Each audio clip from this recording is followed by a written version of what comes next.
Nicole. Welcome to Great Day at 9 a.m.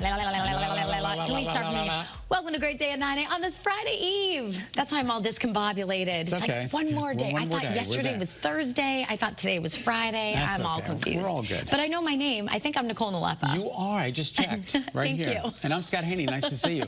Hey, we've got Scott Gagliardi in the First Alert Weather Center because it is a First Alert Weather Day. Hey, Scott. Hey, guys. Yeah, it's never the best news when I'm here during 9A, but we do have most of the daylight hours are just fine. It's a First Alert Weather Day for tonight. Some snow showers could accumulate in some of the hill towns. First Alert Live radar scans the state dry, but that First Alert Weather Day comes in, say, anytime after sunset. Rain and snow showers. We could have an inch or two of accumulation in some of the highest elevations. Travel, poor visibility.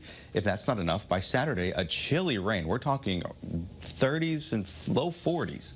With rain, it'll be breezy, impacting any and all outdoor plans. Let's play everything out, though, on First Alert Futurecast. Today, we're just fine. Clouds are on the increase.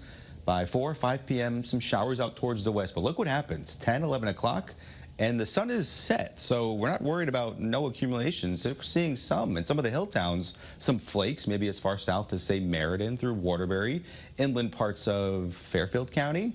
Notice by 1 a.m., still snowing in some of the hill towns. So northeastern Connecticut, yeah, you can get into a coating of snow. Once we get towards tomorrow, though, and the sun comes up, none of this will be sticking. You really need a heavy snow to get in daylight hours in April, but we won't be seeing that. It'll be a light snow.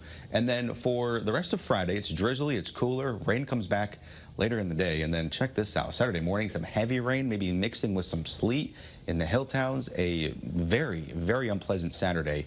Not looking forward to that. Slightly better, though, by Sunday. Once again, though, today we're okay. Temperatures near 50. Clouds are on the increase, though, late day. That snow comes in, though, late tonight, guys. Oh, the weather outside is frightful. Thanks, Scott.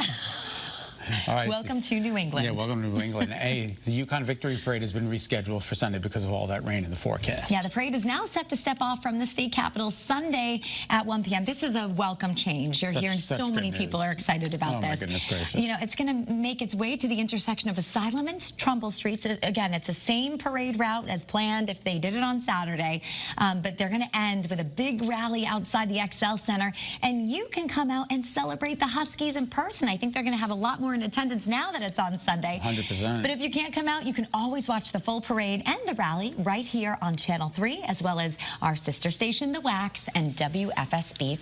All right, celebrating the women's 12th title win. Yeah, Paige Beckers brought the trophy, by the way, to Jimmy Fallon's show last night. I saw the clips. Did you see that? Oh my gosh, it was so good. And she comes out decked, she's bedazzled. Her shirt looked gorgeous, and then she comes out with this huge, massive gold trophy. Which is just remarkable. Good for her. It's awesome. It's wonderful, the fanfare and all the publicity they're getting, and makes us proud here in Connecticut.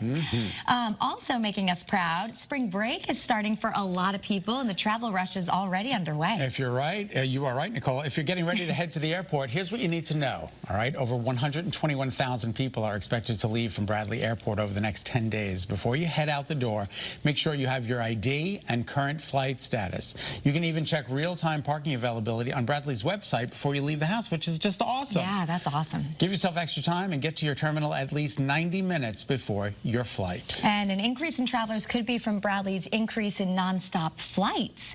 7 a.m. is usually considered peak travel time. Marcy Jones was live earlier at Bradley. Packed. Yeah, it's almost like no one was moving in the background because there were so many people. So I was like, whoa. Just keep that in mind. All right, have you been feeling burnt out from work, kids, lack of sleep, or stress? I have before, and if you're a mom, I'm sure this is going to resonate with you, especially if you're younger than 45. There's now a name for what you're feeling: depleted mother syndrome. Tracy McCain is here this morning with a preview of her new story about the issue. Hey, Trace. Hey, Love this story, Trace. Yeah, this from is so one depleted mom to another. This is real, right? Yeah. I mean, how many times do you wake up in the middle of the night saying, with 1,000 things on your mind, worrying about the next day, you can't sleep, and then you can't function the next day, and it just repeats itself. And that's really where the burnout starts. You know, you're working so hard, and then you've got your kids, and you're worried about childcare, and you're worried about work. It's just becomes too much. And so moms are becoming burned out, and it's happening before they turn 45. Whoa.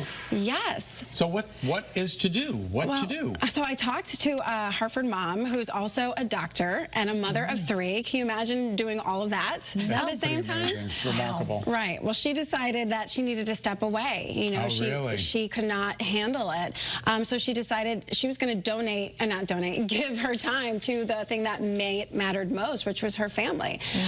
So that's what she's doing now. She's a full-time mom, and then she just is starting to open her own med spa so that she can do some work, but also tailor it to her own hours, so she can put her family first. And that's what more moms are doing, is they're finding ways to incorporate the things that they love to do, but being able to put their family first. You know, it's interesting, after the pandemic, or during the pandemic, it seems like there was an emergence of a lot of moms leaving their careers because there was such a, a lapse in childcare, with everything going on. And now it seems like you're hearing about a lot more moms, like you said, switching their careers, getting out of their careers, switching their hours, just because it's so hard to sustain that pattern of just being in that hamster wheel of not getting enough sleep, not being able to take care of you, because you have to care for your family. So if you're not doing well, everyone else is going to suffer. Right. And what's interesting is this survey from Deloitte studied women, but there's evidence that this is also happening to men. It's just that they haven't been surveyed yet.